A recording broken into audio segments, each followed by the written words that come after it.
겨울비가 잔잔하게 내리던 새벽, 도심 외곽의 고가도로 아래는 평소보다 더 음산했습니다. 가로등 불빛이 젖은 아스팔트 위에 길게 번지며 흔들리고 있었고 그 아래에는 사람들이 거의 발길을 끄는 공간이 남아 있었습니다. 미영은 그곳에서 몸을 웅크린 채 밤을 보내고 있었습니다. 미영은 오랜 노숙 생활로 인해 작은 소리에도 쉽게 잠에서 깨는 사람이었습니다. 그날도 멀리서 들려오는 둔탁한 충돌음에 눈을 떴습니다. 순간 공기가 흔들리고 금속이 찢어지는 듯한 소리가 이어졌습니다. 미영은 본능적으로 고가도로 위를 올려다보았습니다. 위쪽 차선에서 차량 한 대가 난간을 들이받고 멈춰 서 있었습니다. 몇 초 뒤 다른 차들이 속도를 줄이지 않은 채 사고 현장을 비켜 지나갔습니다. 경적 소리와 물 튀기는 소리만 남고 누구도 차에서 내리지 않았습니다. 미영은 그 광경을 멀리서 지켜보다가 서서히 몸을 일으켰습니다. 비가 점점 거세지면서 연기와 냄새가 고가도로 아래로 내려왔습니다. 미영은 젖은 신발을 끌며 사고 지점 쪽으로 다가갔습니다. 차량은 심하게 찌그러져 있었고 운전석 쪽에서는 움직임이 보이지 않았습니다. 미영은 순간 멈칫했지만 다시 한 걸음 앞으로 나아갔습니다. 그때 미영의 귀에 아주 미세한 소리가 들렸습니다. 빗소리와 엔진 열기 속에서 거의 들리지 않을 만큼 약한 소리였습니다. 미영은 숨을 죽이고 귀를 기울였습니다. 그 소리는 울음에 가까웠습니다. 미영은 차체 옆으로 돌아가 조수석 쪽을 살폈습니다. 뒤틀린 문 사이로 어린아이용 보호장치가 보였습니다. 그 안에는 아직 말을 하지 못할 정도로 보이는 아기가 있었습니다. 아기는 얼굴이 새파랗게 질려 있었지만 분명히 살아 있었습니다. 미영의 손이 떨리기 시작했습니다. 사고 현장을 건드리면 안 된다는 생각이 머릿속을 스쳤습니다. 경찰과 구급대를 기다리는 것이 맞다는 것도 알고 있었습니다. 하지만 차 안에서는 연기가 점점 짙어지고 있었습니다. 미영은 주변을 둘러보며 소리를 질렀습니다. 도와달라는 외침은 빗소리에 묻혀 사라졌습니다. 고가도로 위를 지나던 차량들은 여전히 멈추지 않았습니다. 그 순간 미영은 선택해야 한다는 것을 깨달았습니다. 미영은 조심스럽게 손을 뻗어 보호장치의 잠금 장치를 풀기 시작했습니다. 손끝에 전해지는 차가운 금속의 감촉이 생생했습니다. 몇 번의 시도 끝에 장치가 느슨해졌습니다. 미영은 아기를 품에 안았습니다. 아기는 약하게 몸을 움직이며 숨을 쉬고 있었습니다. 미영은 자신의 외투를 벗어 아기를 감쌌습니다. 그때 차량 아래쪽에서 작은 불꽃이 튀었습니다. 미영은 더 이상 망설이지 않았습니다. 미영은 아기를 안은 채 고가도로 아래로 달려나왔습니다. 젖은 바닥에 몇 번이나 미끄러질 뻔했지만 멈추지 않았습니다. 뒤에서 작은 폭음과 함께 연기가 더 크게 치솟았습니다. 미영은 그 소리를 등지고 어둠 속으로 사라졌습니다. 얼마 지나지 않아 사이렌 소리가 울려 퍼졌습니다. 구급차와 경찰차가 사고 현장에 도착했습니다. 그러나 차 안에서는 아이를 찾을 수 없었습니다. 사고 기록에는 영아 실종이라는 문구만 남게 되었습니다. 미영은 그날 새벽 고가도로에서 멀어진 골목 끝에 멈춰 섰습니다. 비는 여전히 내리고 있었고 아기는 미약한 숨을 쉬고 있었습니다. 미영은 아기의 얼굴을 내려다보며 잠시 눈을 감았습니다. 그 선택이 자신의 인생을 완전히 바꾸게 될 것임을 그때의 미영은 아직 알지 못했습니다. 미영은 고가도로 아래를 벗어나기 위해 가장 어두운 골목부터 골랐습니다. 비가 얼굴을 때렸지만 품 안의 아기가 더 젖지 않도록 미영은 몸을 둥글게 말아 걸었습니다. 아기는 외투 안쪽에서 작은 떨림을 보였고 그 떨림이 미영의 심장까지 전해졌습니다.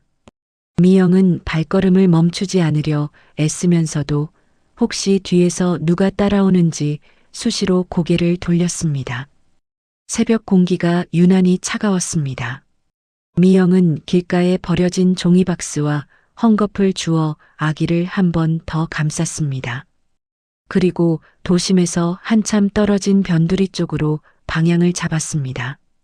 그곳에는 예전부터 사람들이 거의 찾지 않는 낡은 창고 건물이 하나 있었습니다. 창고 문은 완전히 잠겨 있지 않았습니다. 미영은 몸을 밀어 작은 틈을 만들고 들어갔습니다. 안쪽은 먼지 냄새와 곰팡이 냄새가 섞여 있었지만 바람은 막아줄 수 있었습니다. 미영은 바닥에 낡은 매트를 깔고 아기를 조심스럽게 눕혔습니다. 아기의 피부는 뜨거웠습니다. 미영은 손등으로 이마를 짚으며 숨을 삼켰습니다. 아기가 내뿜는 열이 이 작은 몸을 금세 태워버릴 것처럼 느껴졌습니다. 미영은 자신의 물병을 꺼내 아주 조금씩 입가를 적셔주었습니다. 아기는 잠깐 눈을 뜨더니 다시 감았습니다. 그 모습이 미영을 더 불안하게 만들었습니다. 미영은 아기가 울지 않는 것이 오히려 위험하다는 것을 경험으로 알고 있었습니다. 그녀는 혼잣말처럼 중얼거렸습니다. 조금만 버텨요. 아무도 안 오니까 내가 해야 해요. 미영은 새벽이 밝아오자마자 창고를 나섰습니다. 먼저 향한 곳은 무료 급식소였습니다. 미영은 줄 맨 끝에 서서 봉사자들의 눈을 피하듯 고개를 숙였습니다. 그런데 품 안의 아기가 미약하게 칭얼거리자 몇몇 시선이 동시에 꽂혔습니다. 봉사자 한 명이 다가와 조심스럽게 물었습니다.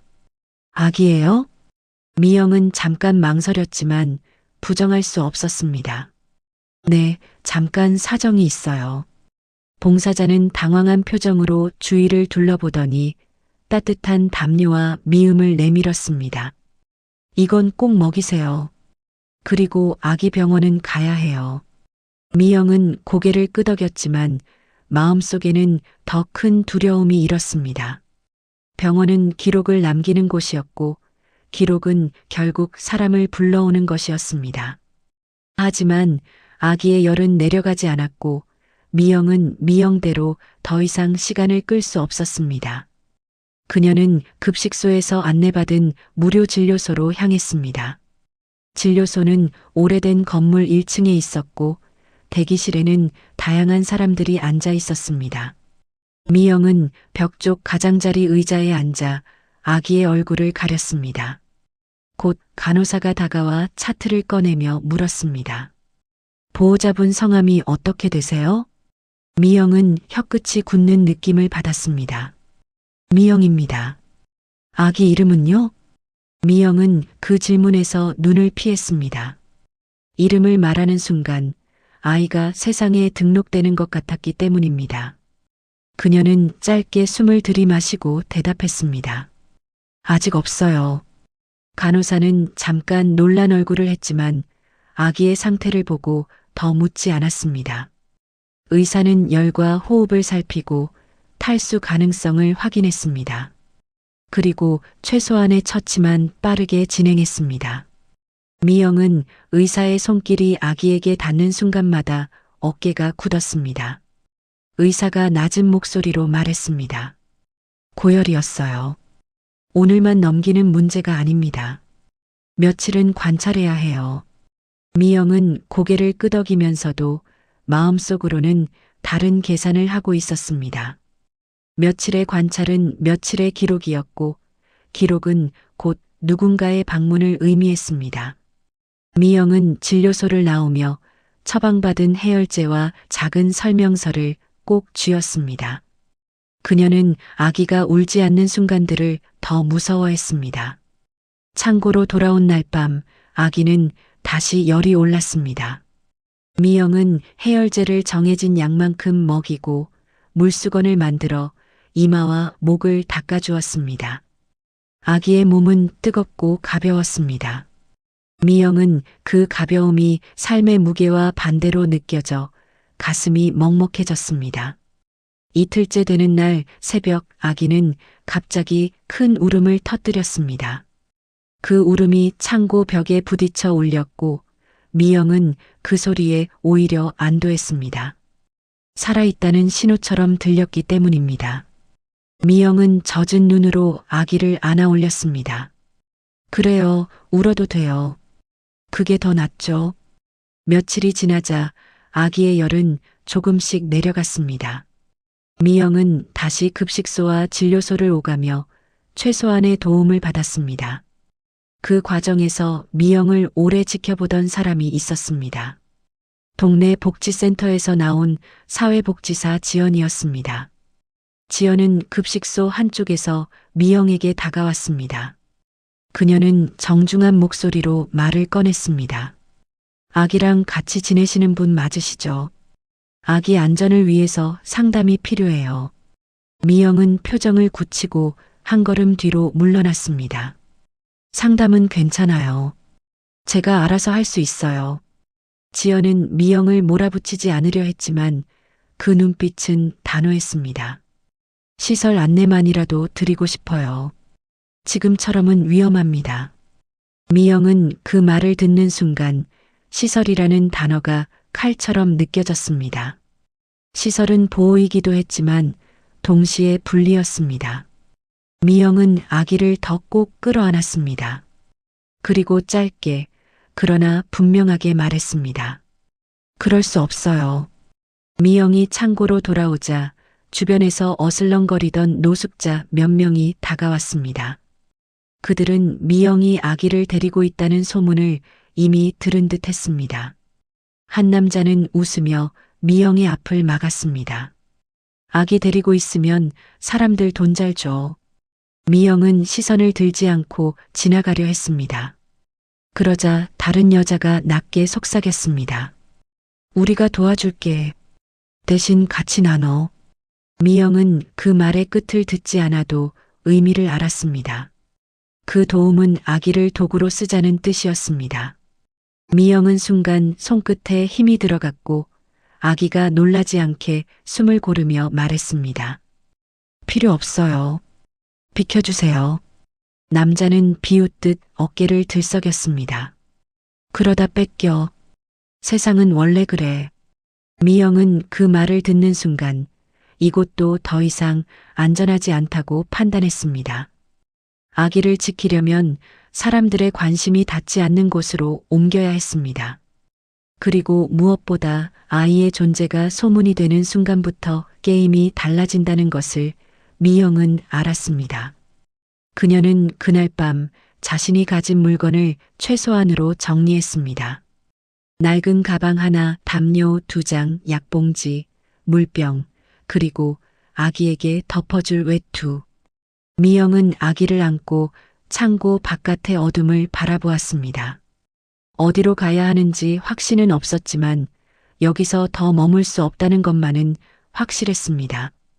그리고 미영은 마음속으로 아이에게 줄 이름을 생각하기 시작했습니다. 그 이름은 단순한 호칭이 아니라 세상이 아이를 부를 첫 번째 문이 될 것이었습니다. 미영은 해가 완전히 뜨기 전에 자리를 옮겼습니다. 사람들이 움직이기 전의 시간은 잠깐이나마 안전했기 때문입니다. 그녀는 아기를 품에 안고 오래된 주택가 쪽으로 걸음을 옮겼습니다. 낮은 담장과 낡은 골목이 이어진 그곳은 외부인의 눈에 잘 띄지 않는 동네였습니다. 미영은 비어있는 공터역 컨테이너 뒤에 몸을 숨겼습니다. 아기는 이전보다 숨이 안정되어 있었고 눈을 뜨는 시간도 길어졌습니다. 미영은 그 작은 눈동자가 주변을 따라 움직이는 것을 보고 잠시 멈춰 섰습니다. 아기의 시선은 소리와 빛을 정확히 쫓고 있었습니다. 며칠이 지나자 미영은 한 가지 이상함을 느끼기 시작했습니다. 아기는 단순히 반응이 빠른 정도가 아니었습니다. 물병이 굴러가는 방향을 미리 따라보고 손을 뻗는 타이밍도 정확했습니다. 미영은 그런 모습을 볼 때마다 괜히 주변을 살폈습니다. 낮 동안 미영은 아기를 품에 안은 채 폐지와 캔을 주었습니다. 동네 주민들은 처음에는 힐끔거리며 쳐다봤지만 곧 관심을 거뒀습니다. 미영은 그 무관심이 고맙다고 느꼈습니다. 아기는 미영의 품에서 거의 울지 않았습니다. 어느 날 미영은 동네 작은 공원 벤치에 잠시 앉았습니다. 그곳에는 유치원에서 나온 아이들이 보호자와 함께 놀고 있었습니다. 미영은 자연스럽게 시선을 피했지만 아기는 반대로 아이들을 유심히 바라봤습니다. 공원 한쪽에서 아이가 숫자를 세며 놀고 있었습니다. 아기는 그 소리를 듣자 갑자기 손가락을 움직이기 시작했습니다. 마치 따라하듯 리듬을 맞추는 움직임이었습니다. 미영은 그 모습을 보고 깜짝 놀라 아기의 손을 붙잡았습니다. 주변 사람들이 눈치채지 않았는지 확인하기 위해서였습니다.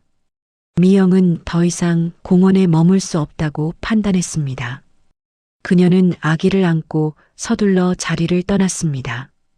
집으로 돌아오는 길 내내 미영의 머릿속에는 한 생각만 맴돌았습니다. 이 아이는 평범하지 않다는 생각이었습니다. 그날 밤 미영은 아기에게 천 조각과 작은 나무 토막을 쥐어주었습니다. 아기는 그것들을 무작위로 던지지 않았습니다. 서로 다른 모양을 구분하듯 바닥에 늘어놓았습니다. 미영은 숨을 삼키며 그 모습을 지켜봤습니다. 미영은 예전에 보았던 장면들을 떠올렸습니다. 연구실에서 수치와 패턴을 처음 이해하던 아이들의 얼굴이 겹쳐 보였습니다. 그 기억은 오래전 미영이 버리고 싶었던 과거와 연결되어 있었습니다. 그녀는 고개를 저으며 생각을 떨쳐내려 했습니다. 다음 날 미영은 조심스럽게 도서관 쪽으로 향했습니다.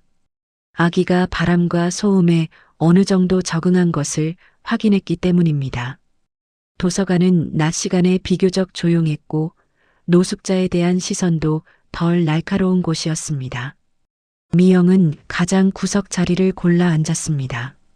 아기는 책장에 꽂힌 색색의 표지를 바라보다가 눈을 떼지 못했습니다. 미영은 아기가 소리를 내지 않도록 조심히 안고 있었습니다.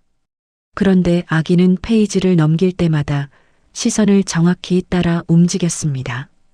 무작위가 아닌 순서처럼 보였습니다. 미영은 갑자기 불안해졌습니다. 이 아이를 이대로 두면 언젠가는 반드시 누군가 알아볼 것이라는 생각이 들었습니다. 그 알아봄은 칭찬이나 보호가 아니라 빼앗김일지도 모른다는 생각이었습니다. 미영은 책을 덮고 자리를 정리했습니다. 도서관을 나서던 순간 직원 한 명의 시선이 미영에게 머물렀습니다. 그는 아무 말도 하지 않았지만 미영은 그 시선이 오래 남았다는 것을 느꼈습니다. 미영은 아기를 더 깊이 감싸 안았습니다. 그리고 걸음을 재촉했습니다. 그날 밤 미영은 거의 잠을 이루지 못했습니다. 아기가 잠든 얼굴을 내려다보며 미영은 처음으로 확신했습니다. 이 아이는 숨겨야 할 존재라는 것을요. 그리고 그 숨김이 점점 더 어려워질 것이라는 것도 알고 있었습니다. 미영은 며칠 동안 같은 장소에 머무르지 않았습니다. 아기가 눈에 띄는 행동을 보일수록 공간을 바꾸는 속도는 더 빨라졌습니다. 사람들의 기억에 남지 않는 것이 가장 중요하다고 미영은 판단했습니다. 겨울이 깊어지면서 미영의 몸 상태는 눈에 띄게 나빠졌습니다. 기침은 잦아졌고 밤마다 숨이 가빠 잠에서 깨는 날이 늘었습니다. 그럼에도 미영은 아기를 안고 다니는 일을 멈추지 않았습니다. 아기를 내려놓는 순간이 곧 분리의 시작이라고 느꼈기 때문입니다. 어느 날 새벽 아기의 호흡이 갑자기 빨라졌습니다. 숨이 짧게 끊어지듯 이어졌고 얼굴은 다시 열로 붉어졌습니다. 미영은 해열제를 찾았지만 남아있지 않았습니다. 그 순간 미영은 더 이상 선택을 미룰 수 없다고 판단했습니다. 미영은 가장 가까운 종합병원 응급실로 향했습니다. 병원 입구의 밝은 불빛은 오랜만에 보는 세상의 중심처럼 느껴졌습니다. 접수 창구 앞에 서자 미영의 손은 떨렸습니다. 그 떨림은 추위 때문만은 아니었습니다. 간호사는 아기의 상태를 보고 바로 안쪽으로 안내했습니다. 의료진은 산소 포화도와 체온을 빠르게 확인했습니다. 아기는 처치대 위에서 작은 몸을 움직였습니다. 미영은 한 발짝 뒤에서 그 장면을 지켜봤습니다. 의사는 보호자 정보를 요구했습니다. 미영은 자신의 이름만을 짧게 말했습니다. 아기의 이름을 묻는 질문에 미영은 잠시 말을 잇지 못했습니다. 그 침묵은 곧 기록으로 남게 되었습니다. 임시로 적힌 이름과 생년 정보가 전산에 입력되었습니다. 모니터에 표시되는 글자를 보는 순간 미영의 가슴이 조여왔습니다. 이제 이 아이는 세상 어딘가에 흔적을 남기게 되었습니다. 미영은 그것이 되돌릴 수 없는 지점임을 직감했습니다. 검사가 진행되는 동안 아기는 이상할 정도로 차분했습니다. 기계음과 낯선 환경 속에서도 시선은 의료진의 손동작을 따라 움직였습니다. 의료진 중 한 명은 그 반응을 유심히 관찰했습니다. 그 관찰은 단순한 호기심을 넘어선 것이었습니다. 검사 결과는 빠르게 공유되었습니다. 수치들은 평균 범주를 벗어나 있었습니다. 의료진은 상급과의 자료를 전달하기로 결정했습니다. 그 결정 역시 기록으로 남았습니다. 미영은 대기실 의자에 앉아 있었습니다. 아기는 잠에 들었지만 미영의 눈은 감기지 않았습니다. 종이에 적힌 번호와 이름들이 머릿속에서 계속 맴돌았습니다. 미영은 자신이 가장 피하고 싶었던 문을 스스로 열어버렸다는 생각을 했습니다. 병원 복도 끝에서 누군가가 전화 통화를 하고 있었습니다. 낮은 목소리였지만 단어 몇 개가 미영의 귀에 들어왔습니다. 아동, 확인 필요, 보고. 미영은 그 단어들이 자신들을 향하고 있음을 느꼈습니다.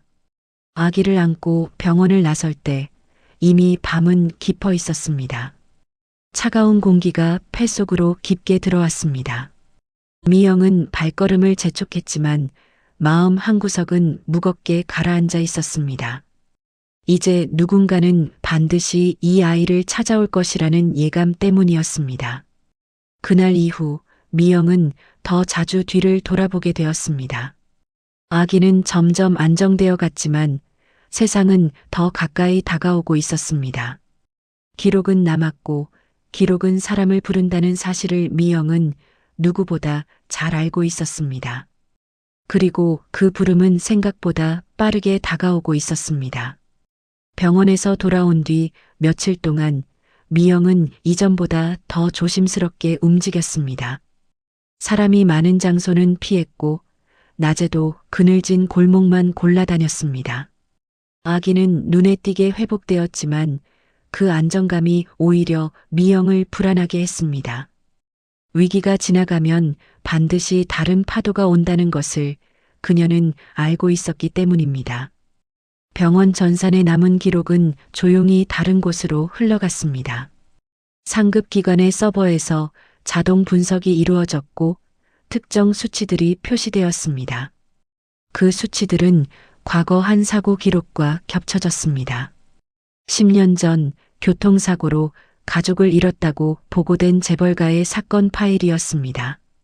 국가기관 산하 연구실에서는 이상 일치 알림이 뜨자 내부 검토가 시작되었습니다. 담당 연구원은 데이터 오류 가능성을 먼저 점검했습니다. 그러나 반복 검증 결과는 동일했습니다. 아기의 정보는 우연으로 보기 어려운 수준의 일치를 보였습니다. 보고서는 비공개 등급으로 분류되었습니다. 그 즉시 재벌가 비서실로 암호화된 연락이 전달되었습니다. 비서실장은 짧은 문장을 읽고 한동안 말을 잇지 못했습니다. 사망 처리된 혈통이 살아있을 가능성이 열렸기 때문입니다. 그날 저녁 재벌 총수는 별도의 보고를 받았습니다. 보고서에는 병원 기록, 사고 시점, 그리고 구조되지 못한 영아에 대한 추정이 담겨 있었습니다. 총수는 화면을 오래 바라보다가 추가 확인을 지시했습니다. 그 지시는 곧 여러 사람을 움직이게 만들었습니다. 한편 미영은 그 사실을 알지 못한 채 하루를 보내고 있었습니다. 아기는 바닥에 놓인 물건들을 일정한 간격으로 정리하며 놀고 있었습니다. 미영은 그 모습을 보며 무의식적으로 숨을 고르고 있었습니다. 아이의 행동이 점점 더 명확한 규칙을 띠고 있었기 때문입니다. 그날 밤 미영은 과거를 떠올렸습니다. 연구실에서 처음으로 비슷한 패턴을 발견했을 때의 기억이 스쳤습니다. 그 기억은 곧 불명예와 추락으로 이어졌던 시간과 연결되어 있었습니다. 미영은 그 생각을 밀어내려 했지만 쉽지 않았습니다. 며칠 뒤 병원에서 걸려온 전화가 미영의 휴대전화에 찍혔습니다. 미영은 한참을 망설이다가 전화를 받지 않았습니다. 부재중 알림은 곧 다른 번호로 이어졌습니다. 그 반복은 우연이 아니었습니다. 같은 시각 재벌가 측 인물 한 명이 병원 자료를 직접 확인했습니다. 그는 아기의 검사 결과와 보호자 정보를 조용히 복사했습니다. 미영이라는 이름 옆에 붙은 비정상 거주라는 메모가 눈에 띄었습니다. 그 메모는 다음 행동을 결정짓는 근거가 되었습니다. 미영은 거리에서 낯선 시선을 느끼기 시작했습니다. 누군가가 일정한 간격으로 같은 방향을 걷는 느낌이 들었습니다. 확신할 수는 없었지만 우연이라고 넘기기에는 횟수가 잦았습니다. 미영은 아기를 더 깊이 품에 안았습니다. 아기는 그날따라 유난히 미영의 얼굴을 오래 바라봤습니다. 마치 주변의 변화를 감지하듯 눈동자가 빠르게 움직였습니다. 미영은 그 시선을 피하지 못했습니다. 그 순간 미영은 이 아이가 이미 세상과 연결되기 시작했음을 느꼈습니다. 그날 밤 늦게 한 통의 공식 문서가 병원에 도착했습니다. 추가 확인 요청이라는 짧은 제목이 붙어 있었습니다. 문서는 곧 다음 단계로 넘어갈 준비가 되어 있었습니다. 닫혀있던 문은 이미 열려 있었고 다시 닫히지 않을 것처럼 보였습니다. 미영은 며칠째 같은 꿈을 꾸고 있었습니다. 하얀 형광등 아래에서 숫자와 그래프가 벽처럼 늘어서 있던 연구실 풍경이었습니다. 그 꿈에서 미영은 늘 같은 순간에 멈춰 섰습니다. 결과를 보고서에 올리기 직전 누군가 뒤에서 문을 닫는 장면이었습니다. 아침이 되자 미영은 몸이 말을 듣지 않는다는 것을 느꼈습니다. 기침은 깊어졌고 손에 힘이 잘 들어가지 않았습니다. 그럼에도 그녀는 아기를 안고 밖으로 나섰습니다. 움직이지 않으면 잡힌다는 생각이 머릿속을 떠나지 않았기 때문입니다. 그날 오후 미영은 무료 급식소 앞에서 다시 지연을 마주쳤습니다. 지연은 이전과 달리 혼자가 아니었습니다. 옆에는 정장을 입은 남성이 조용히 서 있었습니다. 그는 사회복지 공무원이 아니라는 인상을 주고 있었습니다. 지연은 미영에게 서류 봉투를 내밀었습니다. 그 봉투에는 공식 문양이 찍혀 있었습니다. 미영은 봉투를 받지 않고 한 발 물러섰습니다. 그 반응만으로도 지연은 상황의 심각성을 알 수 있었습니다. 정장을 입은 남성은 미영과 아기를 번갈아 바라봤습니다. 그의 시선은 감정이 배제된 관찰에 가까웠습니다. 그는 미영의 이름과 과거 주소를 확인했습니다. 미영의 표정이 그 순간 미세하게 흔들렸습니다. 지연은 조심스럽게 설명을 이어갔습니다. 아기의 병원 기록이 상급 기관으로 전달되었고 추가 확인이 필요하다는 내용이었습니다. 미영은 그 말을 듣는 순간 이미 끝났다는 생각이 들었습니다. 피하려 했던 흐름이 결국 자신을 따라잡은 것이었습니다. 며칠 뒤 미영은 행정기관의 작은 면담실에 앉아 있었습니다. 벽에는 아이 보호 관련 안내문이 붙어 있었습니다. 미영은 의자 끝에 걸터 앉아 아기를 꼭 끌어안고 있었습니다. 아기는 주변을 조용히 관찰하고 있었습니다. 면담을 진행한 담당자는 미영의 과거 이력을 확인했습니다. 그 과정에서 오래된 연구소 기록이 언급되었습니다. 미영은 그 이름을 듣자 시선을 떨구었습니다. 지워졌다고 생각했던 과거가 여전히 남아있음을 깨달았습니다. 조사 과정에서 미영의 이전 신분이 하나씩 드러났습니다. 국책 연구 프로젝트 참여 기록, 사고 이후의 징계 문서, 그리고 퇴출 결정. 미영은 그 모든 문서가 자신을 설명하지 못한다고 느꼈습니다. 그러나 문서들은 이미 하나의 이야기로 엮이고 있었습니다. 담당자는 구조 당시 상황을 구체적으로 확인했습니다. 미영의 판단이 없었다면 아기의 생존 가능성은 거의 없었다는 분석이 뒤따랐습니다.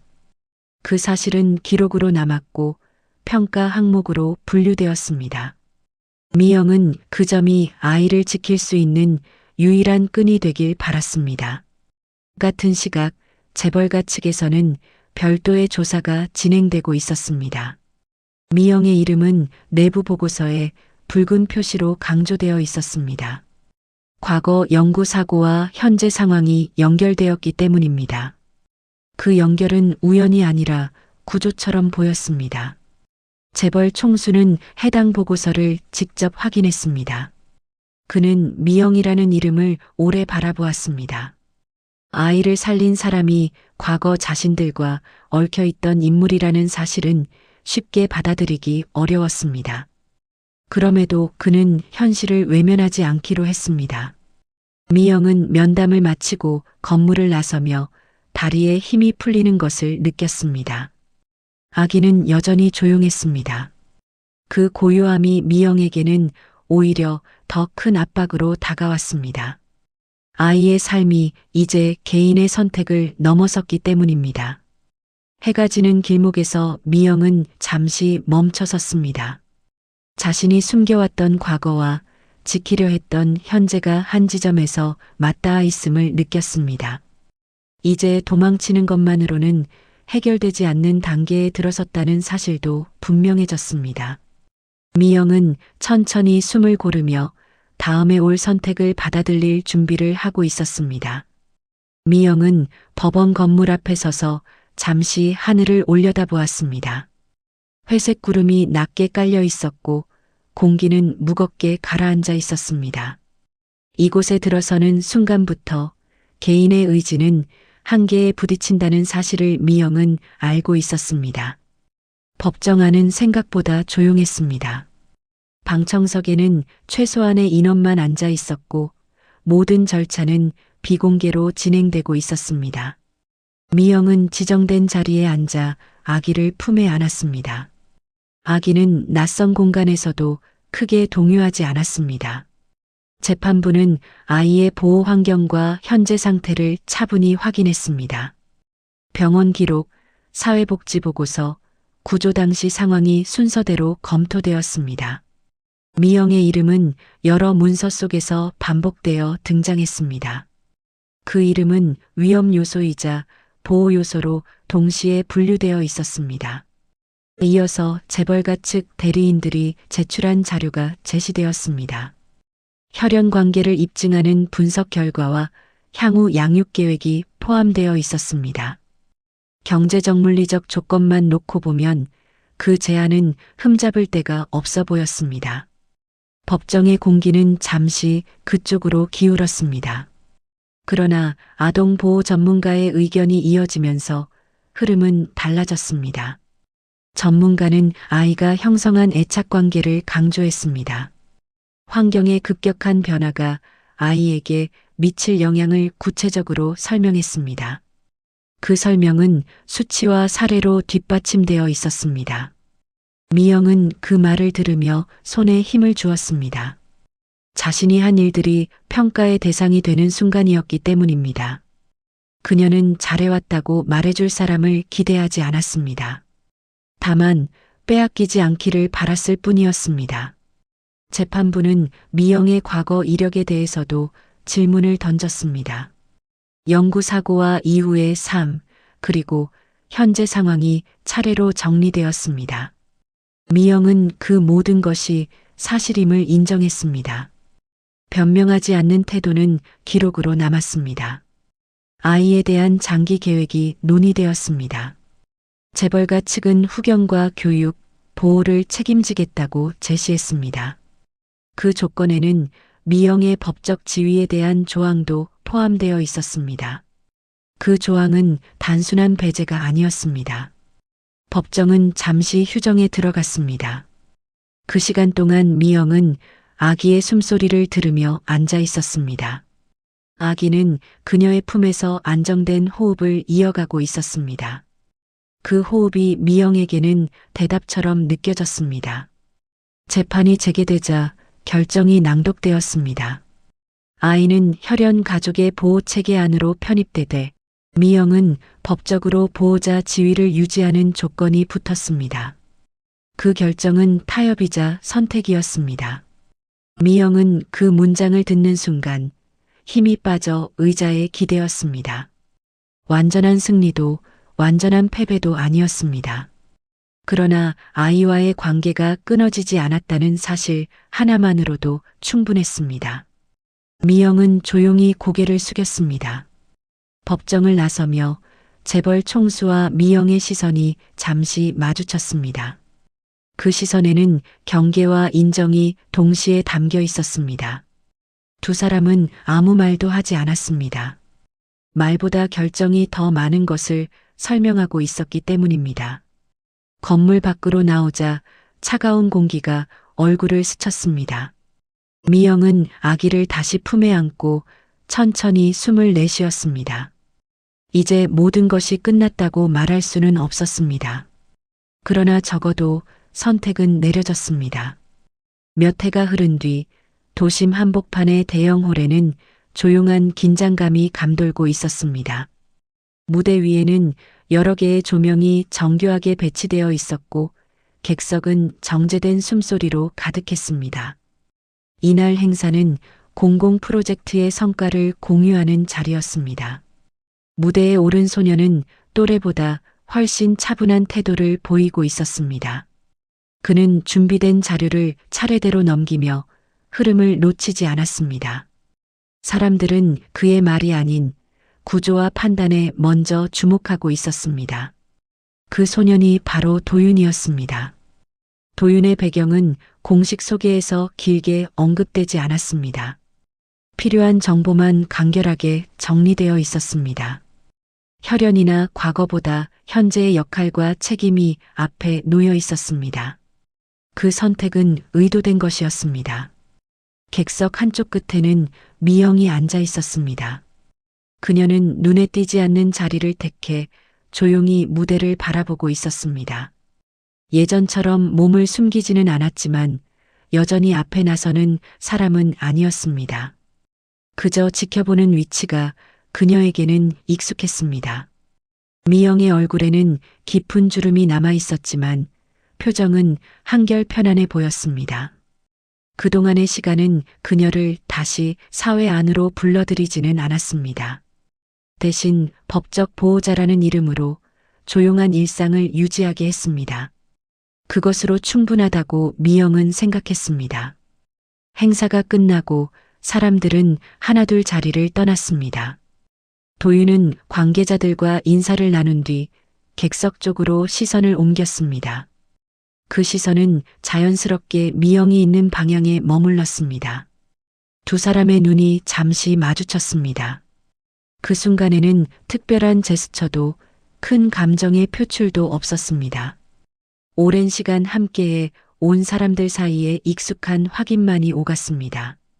그 짧은 교감은 말보다 분명했습니다. 서로의 자리가 여전히 연결되어 있다는 신호였습니다. 행사장을 나서는 길, 미영은 천천히 걸음을 옮겼습니다. 바깥 공기는 차분했고 도시의 소음은 예전보다 멀게 느껴졌습니다. 미영은 자신이 서 있던 다리 밑의 시간을 떠올리지 않았습니다. 그 기억은 이제 고통이 아니라 출발점에 가까웠습니다. 도윤은 다른 차량을 타고 이동했습니다. 그러나 목적지는 미영이 있는 방향과 크게 다르지 않았습니다. 각자의 자리에서 각자의 길을 걷고 있었지만 완전히 갈라진 길은 아니었습니다. 그 점이 두 사람을 안정시키고 있었습니다. 밤이 깊어지자 도시는 다시 평소의 얼굴로 돌아갔습니다. 어디에서도 특별한 이야기가 이어지지는 않았습니다. 그러나 한 아이를 구한 선택은 여전히 누군가의 삶 속에서 작동하고 있었습니다. 그리고 그 선택은 조용히 앞으로의 시간으로 이어지고 있었습니다.